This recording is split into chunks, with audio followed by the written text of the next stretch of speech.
सुप्रभात आप सभी को। आज व्याकरण की कक्षा के अंतर्गत हम लोग औपचारिक पत्र क्या होता है, किसे कहते हैं और औपचारिक पत्र कैसे लिखे जाते हैं, इसके बारे में जानेंगे। पिछली कक्षा में मैंने आपको बताया था कि पत्र लेखन एक कला है और इसका वर्तमान युग में इंटरनेट और मीडिया के आने की वजह से, संचार क्रांति के वजह से थोड़ा कम हुआ है, लेकिन फिर भी इसका अपना विशेष महत्व है और तमाम ऐसे अवसर आते हैं जहां पर पत्र लिखना आवश्यक होता है और अनिवार्य माना जाता है। पत्र लिखने के लिए एक विशेष प्रकार के प्रारूप की आवश्यकता होती है। वह प्रारूप किस प्रकार का होना चाहिए, किसे कैसे पत्र लिखना चाहिए, ये सब जानना हमारे लिए बहुत ही आवश्यक है। तो आज की कक्षा के अंतर्गत हम लोग जानेंगे कि औपचारिक पत्र क्या होता है और उसे कैसे लिखते हैं। पिछली कक्षा में मैंने आपको बताया था कि पत्र दो प्रकार के होते हैं, पहला अनौपचारिक और दूसरा औपचारिक। तो आइए कक्षा को प्रारंभ करते हैं और औपचारिक पत्रों के बारे में जानते हैं और समझते हैं कि उन्हें कैसे लिखना चाहिए। सबसे पहले औपचारिक पत्र क्या होता है, इसे जानना आवश्यक है। तो औपचारिक पत्र क्या होता है कि ऐसे लोगों को लिखे जाने वाले पत्र जिनसे हमारा निकट संबंध या रिश्ता नहीं होता, औपचारिक पत्र कहलाते हैं। हम लोगों ने अनौपचारिक पत्रों के बारे में भी पढ़ा था कि अनौपचारिक पत्र क्या होते हैं, कि ऐसे लोगों को पत्र वे लिखे जाते हैं जिनसे हमारा व्यक्तिगत या नज़दीकी संबंध होता है। जबकि औपचारिक पत्र जो होते हैं, कौन से पत्र? औपचारिक पत्र जो होते हैं वे ऐसे लोगों को लिखे जाते हैं जिनसे हमारा निकट का संबंध या रिश्ता नहीं होता। तो अगर आपको परिभाषा के रूप में लिखना हो कि औपचारिक पत्र किसे कहते हैं, तो आप सीधे सीधे लिख सकते हैं या बता सकते हैं कि ऐसे लोगों को लिखे जाने वाले पत्र जिनसे हमारा निकट संबंध या रिश्ता नहीं होता, औपचारिक पत्र कहलाते हैं। जैसे अब औपचारिक पत्र हम किसे लिखते हैं? जैसे मान लीजिए कि विद्यालय के प्रधानाचार्य को, उनसे हमारा व्यक्तिगत कोई रिश्ता या निकट का संबंध नहीं होता है न, तो उन्हें हम कैसा पत्र लिखेंगे? औपचारिक पत्र। तो जैसे विद्यालय के प्रधानाचार्य को लिख रहे हैं, प्राचार्य को लिख रहे हैं, तो वे पत्र कैसे होंगे? औपचारिक पत्र। विभिन्न संस्थाओं के प्रमुखों को लिख रहे हैं, अगर कोई ऑर्गेनाइजेशन है, कोई संस्था है, उसके प्रमुख या हेड को लिख रहे हैं तो वो पत्र भी औपचारिक होंगे। कार्यालयों के अलावा अधिकारियों एवं कर्मचारियों को जो पत्र लिखे जाते हैं, जैसे किसी कार्यालय को आप पत्र लिख रहे हैं न, जैसे मान लीजिए कि आप जिलाधिकारी कार्यालय को पत्र लिख रहे हैं, आप किसी नगर पालिका के अधिकारी को लिख रहे हैं, उसके कर्मचारी को लिख रहे हैं, तो ये सारे जो पत्र होंगे वो किस श्रेणी में आएंगे? औपचारिक पत्र की श्रेणी में आएंगे। तो औपचारिक पत्र आप समझ गए कि ऐसे लोगों को लिखे जाने वाले पत्र जिनसे हमारा निकट संबंध या रिश्ता नहीं होता, औपचारिक पत्र कहलाते हैं। जैसे विद्यालय के प्रधानाचार्य को लिखा जाने वाला पत्र, विभिन्न संस्थाओं के प्रमुखों को लिखा जाने वाला पत्र, कार्यालयों के अधिकारियों, कार्यालयों को लिखा जाने वाला पत्र, अधिकारियों को लिखा जाने वाला पत्र एवं कर्मचारियों को जो लिखा जाने वाला पत्र होता है वो औपचारिक पत्र की श्रेणी में आता है। पिछले कक्षा में हम लोगों ने पत्र लेखन की विशेषताओं को देखा था, लेकिन आज भी पत्र लेखन की विशेषताओं को देख लेना आवश्यक है, क्योंकि जब हम औपचारिक पत्र लेखन पढ़ रहे हैं तो औपचारिक पत्र लेखन करते समय हमें किन चीज़ों का ध्यान रखना आवश्यक है, उसे जानना जरूरी है। तो एक अच्छे पत्र की जो विशेषताएं होती हैं वो क्या होती हैं? पहली विशेषता होती है सरलता। अर्थात जो पत्र की भाषा हो वो सरल, सीधी, स्वाभाविक एवं सुबोध होनी चाहिए। यानी भाषा जो हो वो सरल हो, आसान हो, स्वाभाविक हो, उसमें बनावटीपन नहीं होना चाहिए, और सुबोध अर्थात अच्छे से समझ में आने वाली होनी चाहिए न, जिसको लोग अच्छे से समझ सकें।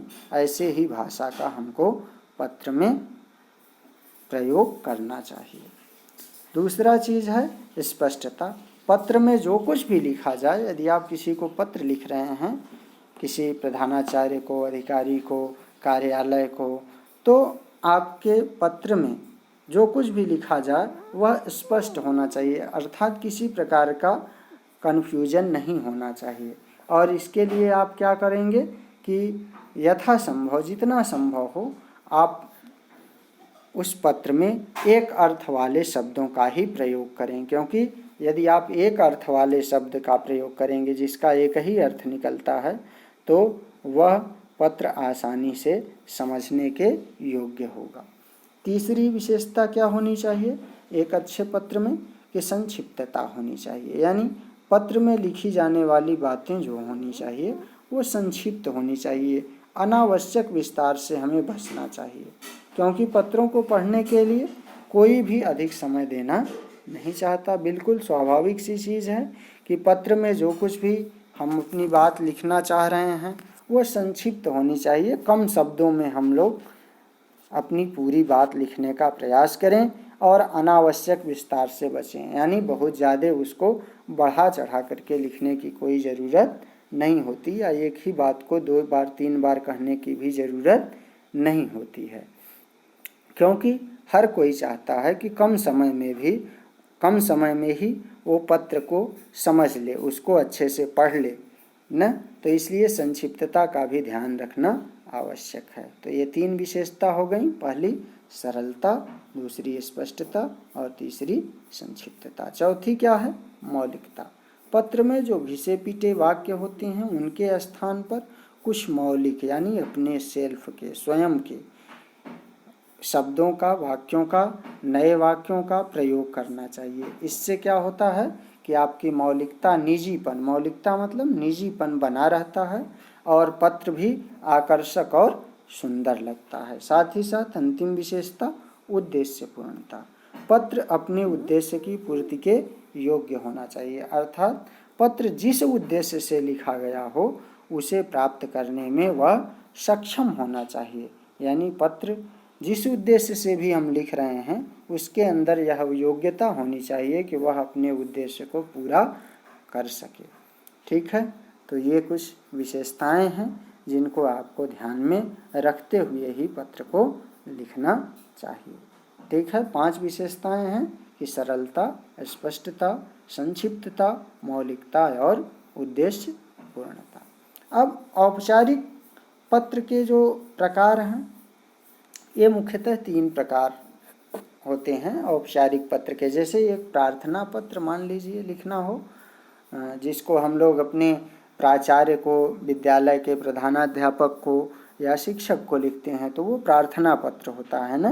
तो पहला प्रार्थना पत्र, दूसरा कार्यालयी पत्र और तीसरा व्यावसायिक पत्र। किसी कार्यालय को पत्र जो लिखते हैं उसे कार्यालयी पत्र, और व्यावसायिक मतलब खरीद फरोख्त से संबंधित, किसी चीज़ को खरीदने बेचने से संबंधित यदि कोई पत्र लिख रहे हैं तो उसे व्यावसायिक पत्र कहते हैं। 3 प्रकार के ये पत्र होते हैं ना।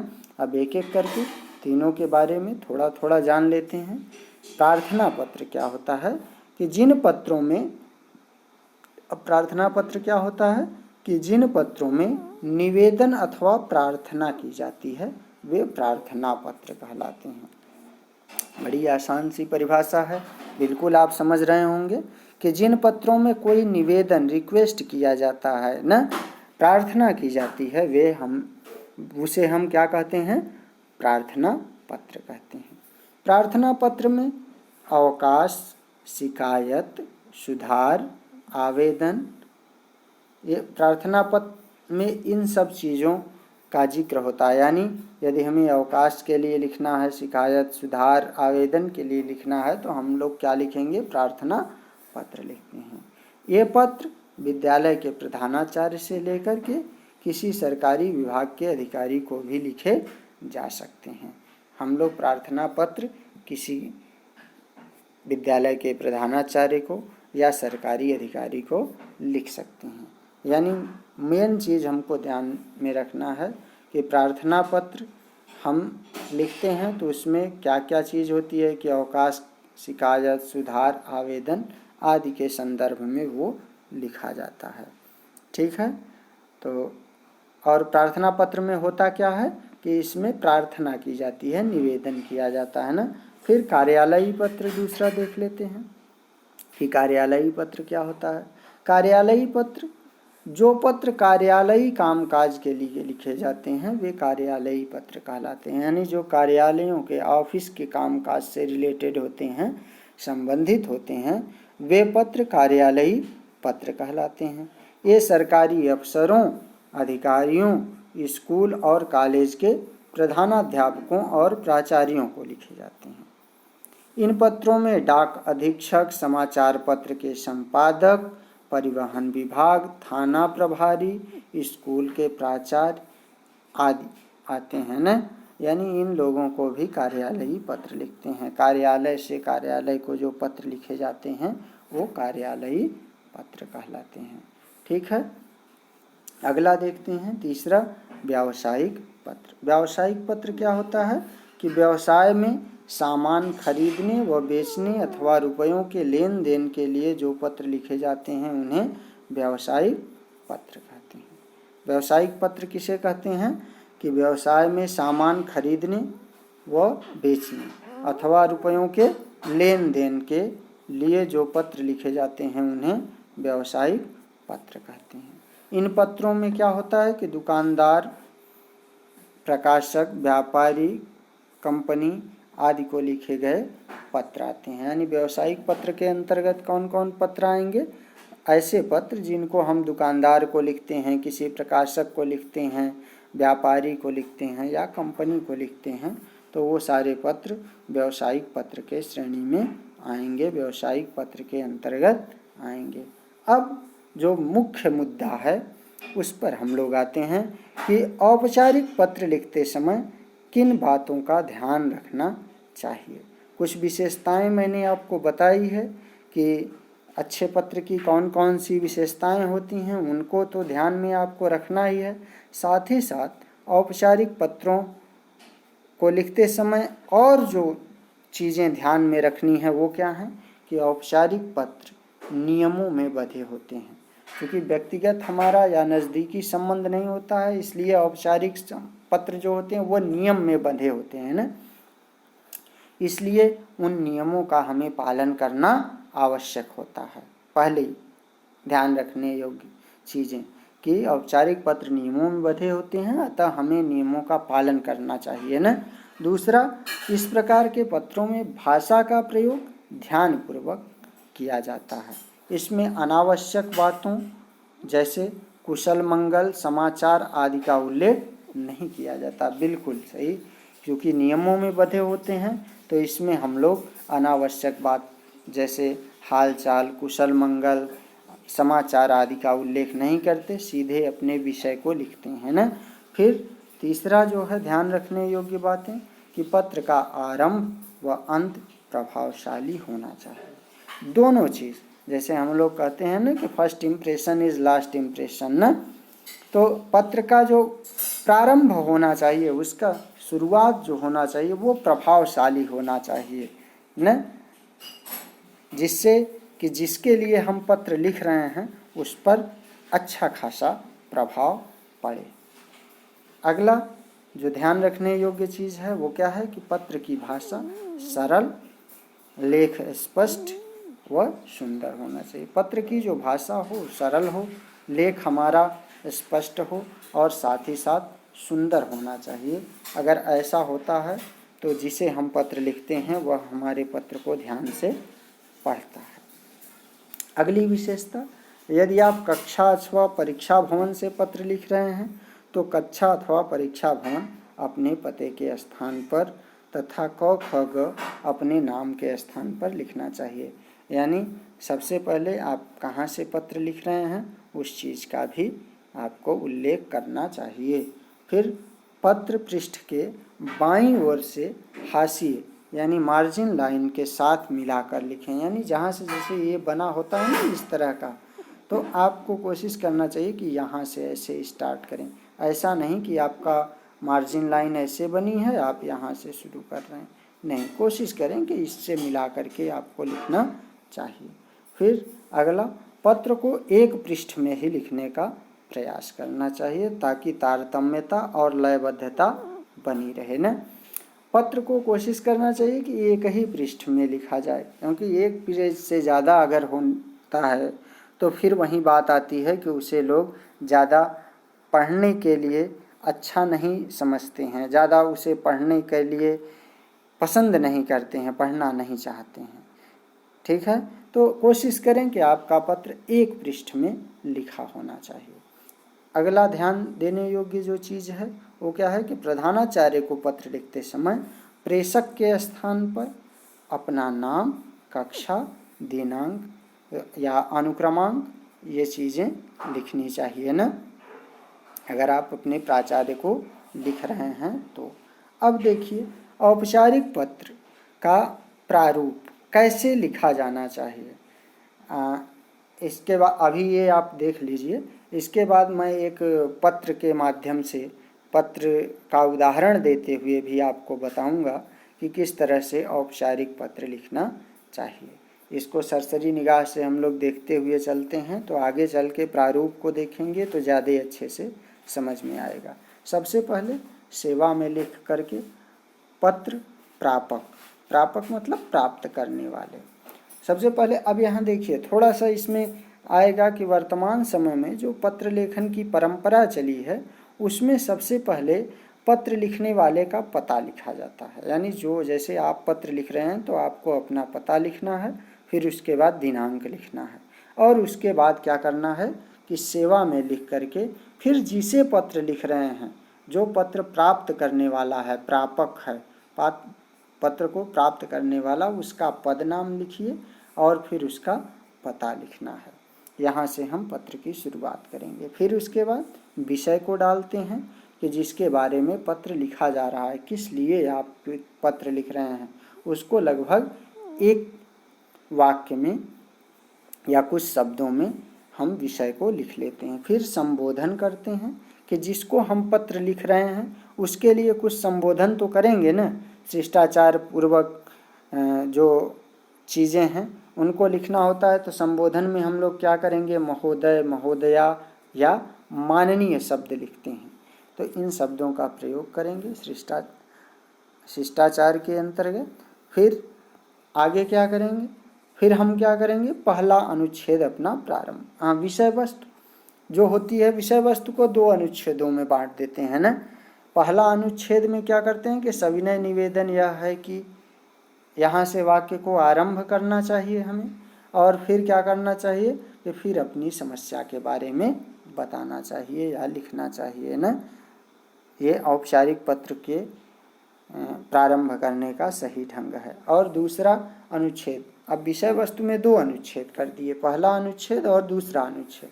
तो पहले अनुच्छेद में क्या करेंगे कि सविनय निवेदन यह है कि यहाँ से वाक्य को आरंभ करेंगे, फिर अपनी बात जिस लिए पत्र लिख रहे हैं उसको लिखेंगे, समस्या को लिखेंगे।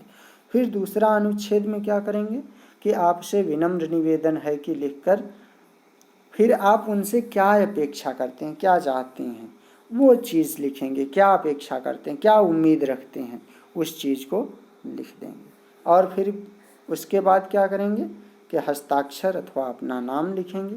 धन्यवाद या कष्ट के लिए क्षमा जैसे शब्दों का प्रयोग भी करेंगे कि धन्यवाद लिखते हैं ना, कि उसके बाद या अगर कोई वैसी चीज़ लिख रहे हैं, शिकायत लिख रहे हैं, तो कष्ट के लिए क्षमा ऐसे शब्दों का भी प्रयोग करेंगे। और अंत में भवदीय, भवदीया या प्रार्थी लिख करके अपने हस्ताक्षर करेंगे। उसके नीचे अपना नाम भी लिख देंगे। फिर प्रेषक का पता, मोहल्ला, शहर का पिन कोड और दिनांक, ये नीचे भी लिखने की परंपरा है, लेकिन मैंने बताया कि वर्तमान समय में इसको सबसे पहले लिखना ज़्यादा अच्छा माना जा रहा है। तो इसको क्या करेंगे, सबसे पहले लिखेंगे, उसके बाद दिनांक लिखेंगे और फिर सेवा में से प्रारंभ कर देंगे। अब देखते हैं, एक उदाहरण के माध्यम से देख लेंगे तो ज़्यादा आसान होगा। जैसे सबसे पहले मान लीजिए कि पत्र लिखने वाले का पता लिखना है। जैसे मान लीजिए कि आप पत्र लिख रहे हैं और आपका पता क्या है कि GTC, तो आप लिखेंगे GTC पासीघाट, ठीक है, पूर्वी सियांग अरुणाचल प्रदेश। ये आपका पता हो गया। सबसे पहले क्या आपने लिख दिया कि GTC पासीघाट, पूर्वी सियांग अरुणाचल प्रदेश। उसके बाद आप क्या लिखेंगे, दिनांक, डेट डाल दीजिए। जिस भी डेट को आप लिख रहे हैं, दिनांक को पत्र लिख रहे हैं, वह दिनांक आपको डालना है। फिर क्या करना है, सेवा में लिख करके फिर अगर आप प्राचार्य को लिख रहे हैं तो सेवा में प्राचार्य या जिस अधिकारी या कर्मचारी को आप पत्र लिख रहे हैं उसके पद का नाम। जैसे आप DC को लिख रहे हैं, जिलाधिकारी को लिख रहे हैं, नगर पालिका के अध्यक्ष को लिख रहे हैं, तो वह उस अधिकारी या कर्मचारी के पद का नाम लिखेंगे, उसका नाम नहीं, बल्कि उसका कौन सा पोस्ट है, किस पोस्ट पर वो है ना, ठीक है, उसको लिखेंगे और उसका पता लिखेंगे। ठीक, आगे फिर विषय पर आ जाएंगे। तो विषय को मैंने बताया कि विषय वस्तु को 2 भागों में बांट लेते हैं। विषय लिखेंगे, पत्र लिखने का कारण, विषय में के अंतर्गत हम क्या लिख लेंगे कि पत्र लिखने का कारण, यानी आपके पत्र लिखने का कारण क्या है, आप किस लिए पत्र लिख रहे हैं, उसको एक वाक्य में लिखेंगे। फिर उसके लिए जिस भी अधिकारी या प्राचार्य को आप लिख रहे हैं, महोदय महोदया, अगर वह पुरुष हैं तो महोदय, और यदि महिला हैं कोई तो महोदया, या आप ऐसे स्लैश दे करके दोनों लिख सकते हैं, तो जो कोई भी रहेंगे वो अपने लिए समझ लेंगे ना।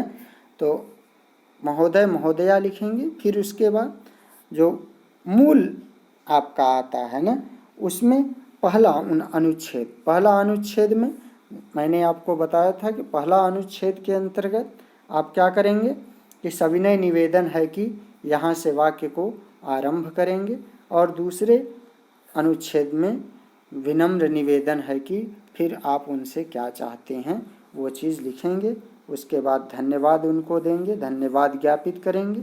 और फिर यदि आप प्रधानाचार्य को लिख रहे हैं तो आपका आज्ञाकारी या आपका आज्ञाकारिणी, शिष्य शिष्या लिखेंगे, या अधिकारी को कर्मचारी को लिख रहे हैं तो आप प्रार्थी लिख देंगे ना, ठीक है। प्राचार्य को भी आप प्रार्थी या प्रार्थिनी लिख सकते हैं, ठीक है। फिर उसके बाद अपना नाम लिख देंगे। यहाँ क ख ग लिखा गया है तो आप नाम लिखेंगे, फिर कक्षा और अनुक्रमांक। चूँकि जब हम परीक्षा इत्यादि में लिखते हैं तो सामान्यतः नाम का उल्लेख नहीं किया जाता, तो आप क ख ग लिख सकते हैं। लेकिन अगर वास्तविक स्थिति में आपको किसी अधिकारी या प्राचार्य को पत्र लिखना पड़ रहा है परीक्षा के अतिरिक्त, तो आप वहाँ पर अपना नाम लिखेंगे, ठीक है। तो ये उदाहरण है। अब एक उदाहरण आपको मैं देख करके समझाने का प्रयास करता हूँ। जैसे देखिए, इसमें लिखा है कि GTC पासीघाट, पूर्वी सियांग, ये आपका पता हो गया। फिर आप डेट डाल दीजिए, डेट डालेंगे आप। फिर सेवा में प्राचार्य महोदय, जवाहर नवोदय विद्यालय, पूर्वी सियांग, अरुणाचल प्रदेश। विषय आपका मान लीजिए क्या है कि पुस्तकालय में हिंदी विषय की पुस्तकों को मंगाने के संदर्भ में, आपका जो लाइब्रेरी है, पुस्तकालय है, उसमें हिंदी विषय की पुस्तकें आप मंगाना चाह रहे हैं और उसके लिए आपको पत्र लिखना है अपने प्राचार्य को, तो आप कैसे लिखेंगे। यहाँ फिर विषय लिखने के बाद आप संबोधन करेंगे, जैसे महोदय, फिर जहाँ महोदय समाप्त होता है उसके नीचे से निवेदन पूर्वक आपको सूचित करना चाहता हूँ कि विद्यालय के पुस्तकालय में हिंदी विषय की पुस्तकें पुरानी हो चुकी हैं तथा कई फट भी गई हैं। ये आपका मेन हो गया ना। अब उसके बाद आप उनसे चाहते क्या हैं कि अतः आपसे निवेदन है कि पुस्तकालय में हिंदी विषय की पुस्तकों को मंगाने की कृपा करें, जिससे हम सभी लाभान्वित हो सकें। फिर उसके बाद उनको धन्यवाद दीजिए। फिर आपका आज्ञाकारी क ख ग कक्षा अनुक्रमांक, इतना लिख करके आप एक अच्छा औपचारिक पत्र लिख सकते हैं। ठीक है, तो उम्मीद है कि इसे आप अच्छे से समझ गए होंगे, समझ रहे होंगे। और आगे यह भी वही है जो मैंने बताया उसी का, कि सेवा में फिर प्राचार्य, उसके बाद विद्यालय का नाम पता, ये सारी चीज़ें, फिर पत्र का विस्तार, मुख्य विषय, समापन, जो अभी बताया वही है। कार्यालयी या व्यावसायिक पत्र का प्रारूप। कार्यालयी या व्यावसायिक पत्र का प्रारूप भी सबसे पहले पत्र भेजने वाले का पता, दिनांक, सेवा में, फिर अधिकारी या कर्मचारी का पद नाम, जैसा मैंने बताया। या कभी कभी प्रश्न पूछ देता है ना, प्रश्न में ही दिया रहता है कि इस अधिकारी को इस समस्या के लिए आप पत्र लिखिए, तो जो प्रश्न में दिया गया हो उसको आप लिखेंगे। फिर कार्यालय का नाम, पता, फिर विषय, पत्र लिखने का कारण, फिर पहला अनुच्छेद वैसे ही कि आप अपनी समस्या उसमें लिखेंगे। ठीक है, और दूसरा अनुच्छेद में आप उनसे क्या चाहते हैं। फिर समाप्ति करेंगे, उनका धन्यवाद ज्ञापित करेंगे, और फिर लास्ट में भवदीय भवदीया लिख करके अपना नाम, पता और फ़ोन नंबर लिख देंगे। ये कार्यालयी पत्र हो जाते हैं इस तरह से। अब कार्यालयी पत्र का भी एक उदाहरण देख लीजिए। जैसे हम लोगों ने प्राचार्य को लिखे जाने वाले पत्र का उदाहरण देखा कि मान लीजिए कि आपके मोहल्ले की नालियों को ठीक से सफाई नहीं हो रही है, नालियों की ठीक से सफाई नहीं हो रही है। इसकी शिकायत करते हुए आपको नगर निगम के स्वास्थ्य अधिकारी को पत्र लिखना है। किसे? नगर निगम के जो स्वास्थ्य अधिकारी हैं ना, उनको पत्र लिखना है। तो जैसे सबसे पहले पता लिखेंगे, तो बस ये नई दिल्ली का है, तो यहाँ नई दिल्ली पड़ा है। आप अगर अपने जगह का लिखते हैं तो आप यहाँ पासीघाट या कुछ भी लिख सकते हैं ना। फिर उसके बाद क्या लिखेंगे? स्वास्थ्य अधिकारी, क्योंकि पद नाम लिखना है ना। तो स्वास्थ्य अधिकारी दिल्ली नगर निगम, आप पासीघाट नगर निगम या पासीघाट लिख सकते हैं, जो भी आपका हो वह जगह का नाम आप लिख सकते हैं ना। फिर उसके बाद विषय पर आएंगे। विषय क्या लिखेंगे? मोहल्ले की नालियों की सफाई हेतु, ठीक, या सफाई के संदर्भ में, ऐसे आप विषय लिख देंगे। ठीक है, अब वहाँ प्रारंभ करेंगे उनको संबोधन के साथ, महोदय आपका ध्यान, ये देखिए दिल्ली का चूँकि इसमें रेफरेंस है तो दिल्ली से संबंधित है। आप इसको जगह को केवल बदल करके अपने हिसाब से लिख सकते हैं कि आपका ध्यान मयूर विहार फेज़ 3 की शोचनीय स्थिति की ओर आकर्षित करना चाहता हूं कि इस क्षेत्र में सफाई व्यवस्था कितनी खराब है। आप अनुमान नहीं लगा सकते, जगह जगह कूड़े कचरे के ढेर इकट्ठे हो गए हैं और इलाके के लोगों को दुर्गंध के कारण जीना दूभर हो गया है। नालियाँ कचरे से भर गई हैं और गंदा पानी सड़क पर बह रहा है। चारों ओर मच्छरों का बोलबाला है, अतः इस क्षेत्र में मलेरिया बहुत तेज़ी से फैल रहा है, जिसके कारण सभी निवासी आतंकित हैं, यानी परेशान हैं। सफाई को लेकर के बस्ती के लोगों ने कई बार माननीय स्वास्थ्य निरीक्षक से संपर्क करने की कोशिश की, लेकिन वे सज्जन तो अपने कार्यालय में दिखाई ही नहीं दिए। यानी जो स्वास्थ्य के निरीक्षक हैं वो अपने कार्यालय में ही नहीं मिले न। अतः विवश होकर के मैं समस्त बस्ती वालों की ओर से पत्र लिख रहा हूँ। अब ये मुख्य हो गया। अब उसके बाद उनसे आप चाहते हैं क्या, इस बात को लिखेंगे कि आशा है आप इस संदर्भ में अपेक्षित निर्णय लेंगे और स्वयं इस क्षेत्र का दौरा करेंगे, ये आप उनसे चाह रहे हैं। इतना लिख करके उसके बाद उनका धन्यवाद ज्ञापित करेंगे कि हम बस्ती के सभी लोग आपके आभारी रहेंगे। फिर धन्यवाद, फिर भवदीय लिखेंगे और उसके बाद अपना नाम। ठीक है, तो इस तरह से ये कार्यालयी या व्यावसायिक पत्र हो गया। कार्यालयी या व्यावसायिक पत्र का ये प्रारूप है। उम्मीद है कि आपको औपचारिक पत्र कैसे लिखे जाते हैं, किन चीज़ों का ध्यान रखना चाहिए, यह आपको समझ में आ गया होगा। धन्यवाद।